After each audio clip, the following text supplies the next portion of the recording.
अल्लामा साहब, सूरह हुजरात चल रही थी जी माशाल्लाह, उसमें अदब का जिक्र चल रहा था। जी जी। इससे आगे कुछ बयान करें।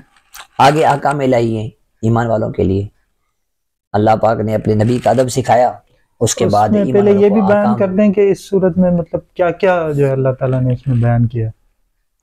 अल्लाह पाक ने इसमें तो सबसे पहले अपने हबीब अलैहिस्सलाम के अदब का जिक्र किया, और उसके बाद फासिक अगर कोई खबर पहुंचाए तो उसकी तहकीक कर लो कि कहीं तुम जो है किसी को नुकसान ना पहुंचा पाओ। उसके बाद फिर अल्लाह तबारक व तआला ने इस सूरत मुबारक के अंदर ईमान वालों का जिक्र किया कि अल्लाह के नबी वो चाहते हैं, बहुत सारे लोग जैसे हम चाहते हैं अल्लाह के नबी ऐसे करें।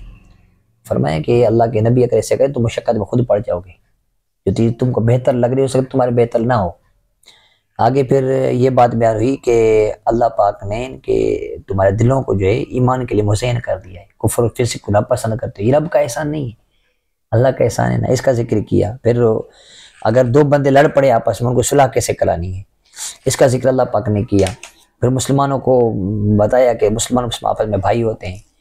तो फिर ये बात बयान की कि कोई कौम दूसरी कौम का मजाक नहीं उड़ाए, कोई किसी को घटिया नहीं समझे। फिर इसके साथ ये भी बयान किया कि कोई मर्द मर्द पर ना हंसे, हो सकता है जिस पर हंसे रहे हैं वो अच्छा हो इनसे। कोई औरत औरत पर ना हंसे, हो सकता है जो हंस रही हो उसे वो बेहतर जिस पर हंसा जा रहा है। इसी तरह नाम न बिगाड़ो, अलकाब न बुरे रखो।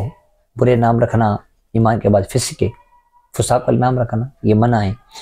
और फिर जो तौबा करेगा उसके लिए निजात है, जो तौबा नहीं करे वो उसको जालिम कहा गया।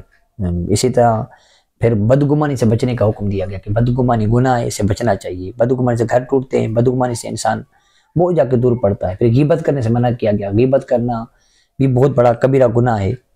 और फिर अल्लाह पाक ने तख्लीक को बयान किया कि अल्लाह पाक ने तुमको जो है एक मर्द और औरत से पैदा किया और तुम्हारे कबीले बनाए। ये जो कबीले बनाए ना, कोई किस कबीले का है, कोई किस कबीले का, ये कौम परस्ती खुश खास तौर पर इससे मना किया गया है। कौम परस्ती में जो मर गया वो बहुत बुरा है, बुरी मौत है। यानी उसकी बात तो उलमा ने लिखा है कि नमाज जनाजा नहीं पढ़ी जाएगी जो कौम परस्ती के उसमें मर गया। तो अल्लाह पाक ने जो कौमें बनाई है ना, ये सिर्फ तारुफ के लिए बनाई है ना।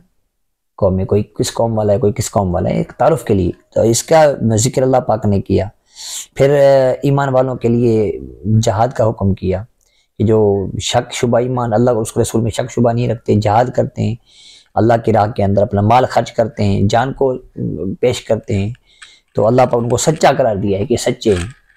तो फिर अल्लाह पाक ने इस बात का बयान किया कि अल्लाह तबारक व तआला पर तुम्हारा कोई एहसान नहीं ईमान लाने के बाद, ना अल्लाह के नबी पर तुम्हारा एहसान, ना ईमान वालों पर तुम्हारा ईमान एहसान है, बल्कि अल्लाह का तुम पर एहसान है, अल्लाह के नबी का तुम पर एहसान है कि तुमको ईमान की दौलत नसीब हुई। बहुत लोग समझते हैं ईमान ले आए, बड़ा कारनामा अंजाम दिया है, हमने कोई बड़ा एहसान किया है। तो भाई ईमान तुम लाए हो को तुमने एहसान नहीं किया, अब अपनी भलाई तुमने की है, अपने ऊपर तुमने एहसान किया है कि अल्लाह उसके नबी पर तो एहसान नहीं किया तुमने।